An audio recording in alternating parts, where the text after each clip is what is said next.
अस्सलामुअलैकुम साथियों, मैं फैज़ान रज़ा आप सभी का एफ़आर उर्दू क्लास में खैर मकदम करते हैं, स्वागत करते हैं। मैं उम्मीद करता हूं कि आप सभी खैर आफियत से होंगे और अपनी तैयारी खूब अच्छी तरीके से कर रहे होंगे। मेरे साथियों, इससे पहले वाले वीडियो में हम सभी ने जो कल नॉवेल के बारे में हम सभी ने कल पढ़ा, उसके बाद फिर डिप्टी नज़ीर अहमद की हयात व ख़िदमात के बारे में जाना और आपके निसाब में जो मौजूद है नहीं फ़हमीदा और मजली बेटी हमीदा की गुफ्तगू, उसके बारे में हम सभी ने देखा। आज के इस वीडियो में हम सभी मकतूब निगारी के बारे में जानेंगे कि मकतूब निगारी असल में है क्या। मकतूब निगारी है क्या, उसके बारे में जानने की कोशिश करेंगे। जैसा कि आप सभी देख पा रहे हो, मकतूब निगारी क्या है। मकतूब निगारी आप सभी देख पा रहे हो, मकतूब निगारी। ये मकतूब निगारी क्या है, आज हम सभी इस वीडियो में जानेंगे। दूसरी बात ये जान लें कि ये जो वीडियो जो मैं आपके सामने ला रहा हूँ, ये सिर्फ़ और सिर्फ यानी बिहार बोर्ड के बच्चों के लिए ही नहीं, बल्कि सीबीएसई बोर्ड हो, बिहार बोर्ड हो या स्टेट 2025 के जो भी बच्चे या जो भी कैंडिडेट एग्ज़ाम की तैयारी कर रहे हैं, उसके लिए भी है। और इस वीडियो की सबसे बेहतरीन ख़ासियत और ख़ूबी और कमाल ये है कि इस वीडियो में मैंने पॉइंट के ज़रिए आपको पढ़ाने की कोशिश किया है। अगर आप पॉइंट को समझ लेंगे तो मैं दावे के साथ कह सकता हूं कि आप हर उस सवाल का जवाब दे देंगे जिस सवाल के जवाब देने में आपको दुश्वारियां होती है। तो बस पॉइंट पर नज़र रखें। बहुत मेहनत लगता है पॉइंट बनाने में और बहुत सोच समझकर अहम अहम नुकात को छांटना पड़ता है, अहम अहम जुमले को लाना पड़ता है। इसलिए मेरा साथ दे ताकि मैं ज़्यादा से ज़्यादा वीडियो आप तक पहुँचाने की कोशिश कर सकूँ। तो चलिए स्टार्ट करते हैं। मकतूब निगारी। आज हम सभी मकतूब निगारी को देखेंगे। मकतूब निगारी होता क्या है, जैसा कि आप सभी देख पा रहे हो, निगारी, मकतूब निगारी। पॉइंट नंबर 1 क्या कह रहे हैं कि मकतूब या खुतूत निगारी खैरियत और एक दूसरे के साथ तबादला ख्यालात का एक मुअस्सिर और रिवायती ज़रिया है। मकतूब निगारी क्या है? अगर आपसे क्वेश्चन पूछा जाए या कोई पूछ ले कि मकतूब निगारी क्या है, उसकी तारीफ़ क्या है, तो आप क्या कहेंगे कि मकतूब या खुतूत निगारी। मकतूब और खुतूत निगारी दोनों सेम ही होता है। कह रहे मकतूब या खुतूत निगारी खैरियत और एक दूसरे के साथ तबादला ख़यालात का एक क्या है, मुअस्सिर ज़रिया है, मुअस्सिर और रिवायती ज़रिया है। लेकिन ये कब के लिए था? तो ये उस वक्त के लिए ज़्यादातर ख़ास था जिस वक्त खुतूत निगारी आम थी। लेकिन अभी दौरे हाज़रा में अगर कहोगे तो दौरे हाज़रा में एक दूसरे के तबादला ख़यालात का मौसर ज़रिया मोबाइल फ़ोन हो चुका है, याद रखेंगे। क्योंकि ये उस वक्त की बात है जिस वक्त खुतूत निगारी मंजर आम पर थी, जिस वक्त लोगों के पास टेलीफोन नहीं था, जिसके पास सेलफोन नहीं था, हैंडफोन नहीं था। लोग क्या करते थे, ख़त किताबत के ज़रिए अपनी बात एक दूसरे तक पहुँचाते थे। लेकिन आज के वक्त में क्या हो गया है कि हमारे पास क्या आ चुका है, मोबाइल फ़ोन आ चुका है। तो इसलिए मेरे लिए अभी के वक्त में मोबाइल फ़ोन क्या है, तबादला ख़यालात का एक मौसर ज़रिया बन चुका है। ठीक है, चलिए ये दोनों बात इसलिए मैंने रखी है ताकि आपको बात समझ में आ जाए। इस वक्त अगर दौरे हाज़रा में कोई पूछ दे कि तबादला ख़यालात का मौसर और रिवायती ज़रिया कौन हो सकता है, तो वो मोबाइल फ़ोन होगा। अगला पॉइंट है, मकतूब निगारी या खुतूत निगारी को गालिबन शेर शाह सूरी के दौर में इब्तदाई तौर पर मुनज़्ज़म किया गया। अब ये प्रश्न अगर पूछा जाए कि अच्छा ये बताइए कि मकतूब निगारी या खुतूत निगारी को कब है ना मंजर आम पर लाया गया, मुनज़्ज़म किया गया, तो आप क्या कहोगे? गालिबन शेर शाह सूरी के दौर में। किसके दौर में? शेर शाह सूरी के दौर में इब्तदाई तौर पर मुनज़्ज़म किया गया। बात समझ में आ गई? चलिए अगला पॉइंट है कि ओहदे मुग़ल में फ़ारसी में मकतूब नवेसी का रिवाज था। अगर यहाँ पर सवाल पूछा जाए कि अच्छा ये बताए कि मुग़ल काल में या मुग़ल के ज़माने में, मुग़ल दौर में है नहीं मकतूब नवेसी जो था वो किस ज़बान में थी, तो क्या कहोगे? फ़ारसी में। किस चीज़ में? फ़ारसी में। चलिए अगला पॉइंट कहा जा रहा है कि पिछले जितने भी बादशाह, अमरा और रऊसा गुज़रे हैं, सबके खुतूत फ़ारसी में हैं। ये भी बात याद रखने की है, नोट करने की है कि पिछले जितने भी बादशाह, अमरा और रऊसा गुज़रे हैं, बड़े बड़े लोग गुज़रे हैं, ज़मींदार लोग गुज़रे हैं, बादशाह लोग गुज़रे हैं, हाकिम लोग गुज़रे हैं, उन सभी के जो भी खुतूत है वो किस ज़बान में है? तो फ़ारसी में है। अगला पॉइंट है गालिब अपने अहबाब को खतूत उर्दू में लिखने शुरू किए। पहले तो फारसी में लोग खतूत लिखते थे, लेकिन गालिब ने अपने अहबाब को किस ज़बान में लिखना शुरू किया? तो उर्दू में लिखना शुरू किया। किस चीज़ में? तो उर्दू में। चलिए अगला पॉइंट है तन्हा गालिब ने ही तमाम अजीज़ों, दोस्तों और शागिर्दों को तकरीबन 900 खतूत लिखे। कितने खतूत लिखे? 900। तो अगर ये सवाल पूछा जाए कि गालिब ने कितने खतूत लिखे, तो आप क्या कहोगे? 900 खतूत लिखे।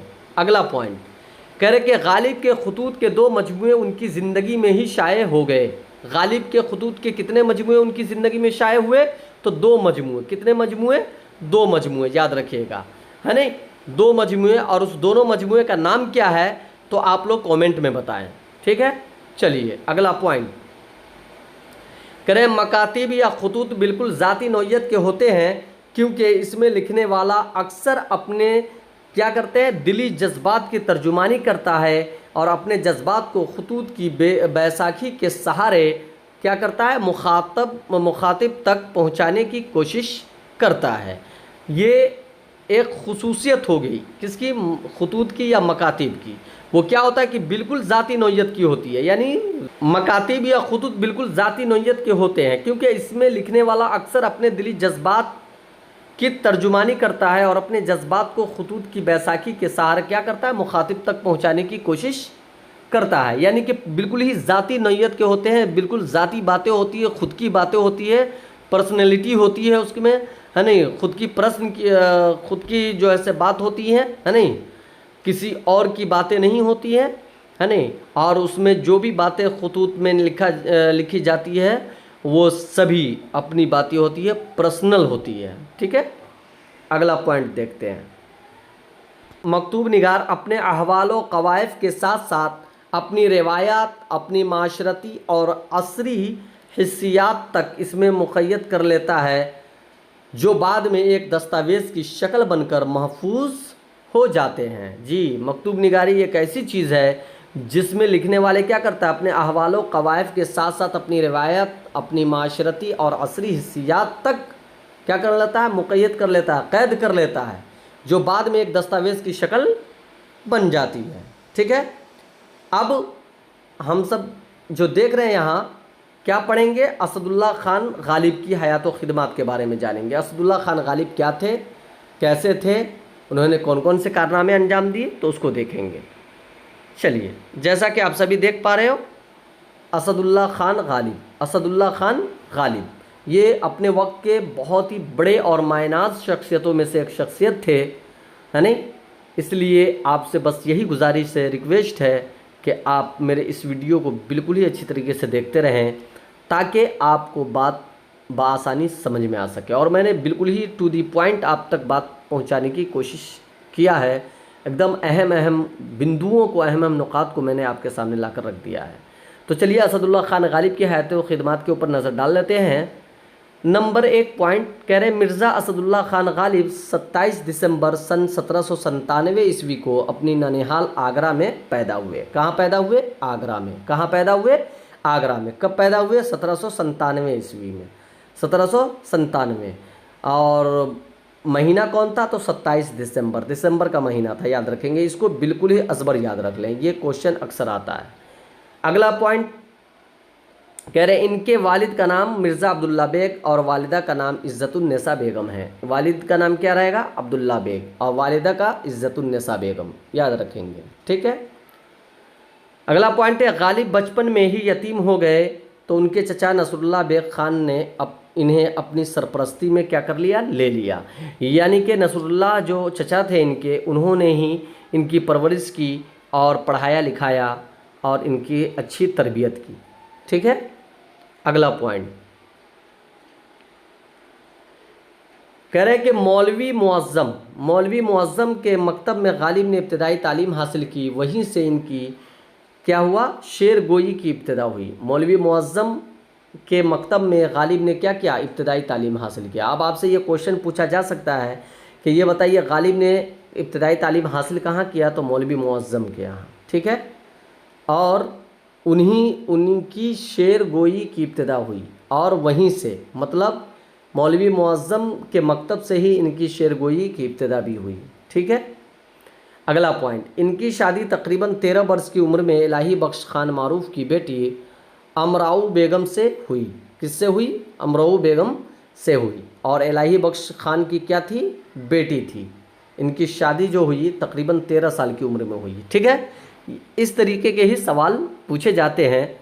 अगर ये पॉइंट, एक पॉइंट अगर आपको बात याद कर लेते हैं तो आप कम से कम 2-3 सवाल के जवाब आप ज़रूर हल कर सकते हैं। तो इलाही बख्श खान मारूफ की बेटी अमराऊ बेगम से हुई। ठीक है, चलिए अगला पॉइंट है कि शादी के फ़ौरन बाद ही इन्होंने दिल्ली में सुकूनत इख्तियार कर लिया। अब शादी इनकी हुई और तुरंत इन्होंने क्या कर लिया? वहीं सुकूनत इख्तियार कर लिया, वहीं रहने लगे दिल्ली में ही। इसीलिए इनको मिर्ज़ा नौशा भी कहने लगे थे लोग, क्योंकि दिल्ली इनका ससुराल था और ससुराल वाले जो भी दामाद होते हैं उनको लोग नौशा बाबू भी पुकारते हैं, इसलिए मिर्ज़ा नौशा नाम से भी ये मशहूर हो गए गालिब। इन्हें वहाँ माली परेशानियों का सामना रहा और माली परेशानियों का भी काफ़ी सामना रहा। अगला पॉइंट है, ख़ानदानी पेंशन के सिलसिले में इन्होंने कलकत्ता का सफ़र किया। कहाँ का सफ़र किया? कोलकाता का सफ़र किया। ठीक है, ख़ानदानी पेंशन की वजह से इनको पेंशन जो मिलता था, जिस वजह से इन्होंने कलकत्ता का सफ़र भी किया। अगला पॉइंट है कि आखिर में जब बाज़ाब्ता वजीफ़ा किला मोहल्ला से जारी हुआ तो हालात किसी कदर बेहतर हुए, है नहीं? और ऐसा भी हुआ कि जब कलकत्ता से इनको वजीफ़ा मिलता था ख़ानदानी पेंशन, तो फिर उसमें भी इनको बहुत परेशानी हुई, बार बार इनको कोलकाता जाना पड़ता था। गालिब ने उर्दू और फ़ारसी दोनों में ज़बानों में लिखा, उर्दू में भी लिखा और फ़ारसी में भी लिखा। ठीक है, अगला पॉइंट है, गालिब के खतूत के 2 मजमूए शाये हुए। वो पहला है उर्द हिंदी और दूसरा उर्दू मोहल्ला। देखिए, मैंने आपसे कहा था कि अगर आपको खतूत के नाम याद है तो कमेंट में बताएंगे, और आपके सामने भी मौजूद है उर्द हिंदी उर्दू मोहल्ला, याद रख लेंगे। गालिब ने टोटल कितने खतूत लिखे? तो 900 खतूत लिखे। किस ज़बान में लिखना शुरू किए? तो उर्दू में। अच्छा, कौन कौन सी ज़बान में लिखा? तो उर्दू और फ़ारसी दोनों में। इनके खतूत के कितने मजमूए हैं? तो 2। हाँ, कौन कौन से हैं? तो पहला उर्द हिंदी, दूसरा उर्दू मोहल्ला। ठीक है, चलिए अगला पॉइंट कह रहे कि वह पहले असद तखल्लुस करते थे, बाद में गालिब करने लगे। यहाँ वाह लिखा हुआ है, वह होना चाहिए। ठीक है, अलिफ नहीं होगा, वाह। कह रहे वो पहले असद तखल्लुस करते थे, बाद में गालिब करने लगे। पहले कौन सा तखल्लुस था इनका? तो असद था। ये भी प्रश्न पूछा जाता है, ये भी सवालात अक्सर पूछे जाते हैं। ठीक है, अगला पॉइंट है कि इनके मकतूब में बेतकल्लुफ़ और सादगी से लबरेज माहौल मिलता है। अगर ये पूछा जाए कि अच्छा ये बताएं गालिब के मकतूब में किस चीज़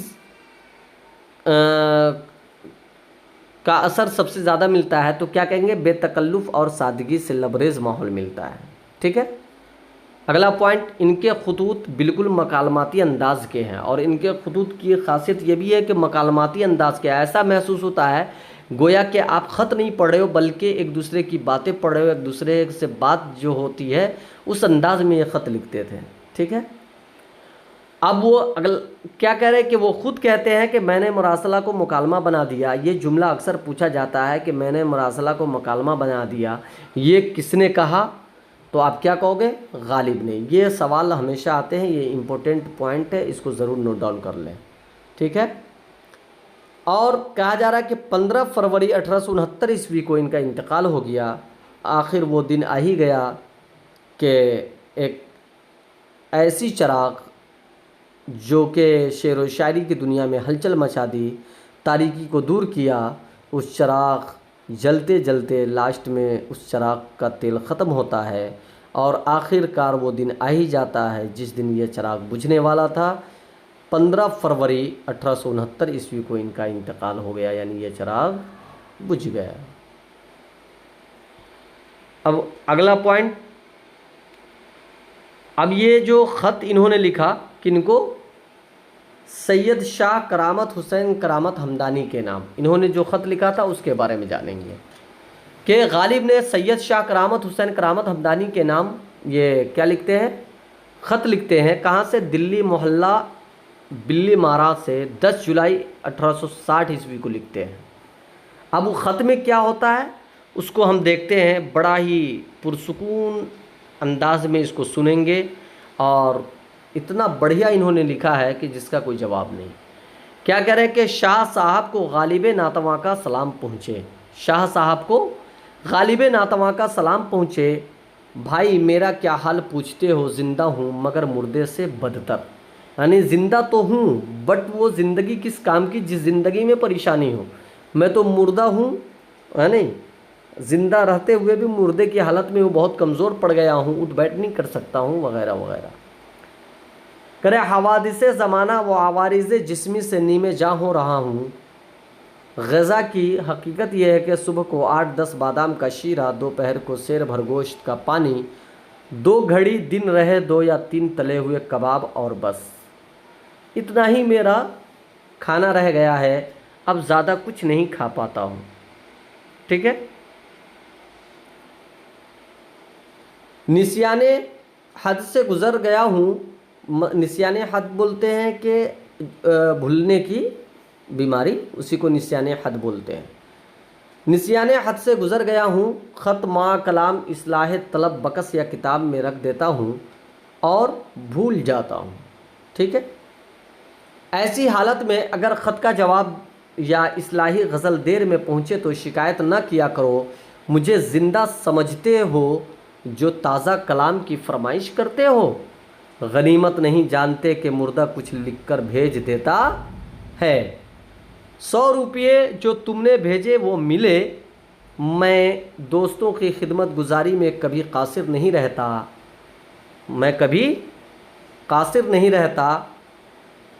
इस तकलीफ़ की क्या ज़रूरत थी, मैं यूं ही खिदमत गुजारी को हाजिर हूँ। यानी गालिब कह रहे हैं कि 100 रुपया भेजने की क्या ज़रूरत थी। तुम ये समझते हो कि मैं ठीक ठाक होते हुए भी तुम्हारा जवाब नहीं देता हूँ, ऐसी बात नहीं है। बल्कि मैं ज़िंदा हूँ लेकिन मुर्दे से बदतर हूँ। मुझे बहुत कमज़ोरी है, मैं भूल जा रहा हूँ। सामान किसी भी चीज़ को इस्लाह करके मैं रख देता हूँ, मैं भूल जाता हूँ। लेकिन क्या करूँ, जिस कारण लेट हो जाता है, देरी हो जाती है। और तुम जो 100 रुपया भेजे हो पता नहीं क्या समझकर भेजे हो। मैं तो दोस्त की खिदमत गुजारी में यूं ही हाजिर रहता हूँ, ये ज़रूरत नहीं थी इसकी। मैं यूं ही खिदमत गुजारी को हाजिर हूँ। जब चाहो अपना कलाम भेजो, तुम्हारी तीनों गज़लें बाद इस्लाह भेजता हूँ। चश्मे बद दूर तुम्हारी तबीयत मुनासिब इस फ़न के है। अल्लाह निगाह बद से महफूज रखे। अल्लाह निगाह बद से महफूज रखे, है नहीं। आखिर में गालिब ने अपना नाम निजात का तालिब गालिब लिखा। आप मेरे अज़ीज़ साथियों, मैं उम्मीद करता हूँ कि आप सभी को ये वीडियो पसंद आई होगी। आपने देखा कि गालिब ने किस अंदाज़ में अपने दोस्तों को ख़त लिखा, है नहीं, सैयद शाह करामत हुसैन करामत हमदानी के नाम। ये भी सवाल पूछे जाते हैं कि गालिब ने किसके नाम ख़त लिखा। तो इस तरीके से मैंने पॉइंट टू पॉइंट यानी पूरे 2-3 पेज की बातों को मात्र मैं 10 से 15 पॉइंट मिलाकर रख दिया है। और जो पॉइंट मैंने दिया है ये दावे के साथ कह सकता हूँ कि इंशाल्लाह इसी से प्रश्न पूछे जाएंगे, इसी से सवालात आएंगे। तो इस पॉइंट को आप लोग जहन नशी कर ले, इंशाल्लाह आपको काम आएगा और आपके लिए बहुत कारआमद साबित होगी। तो ठीक है, इजाज़त दीजिए अगले वीडियो के लिए। खुदा हाफिज़।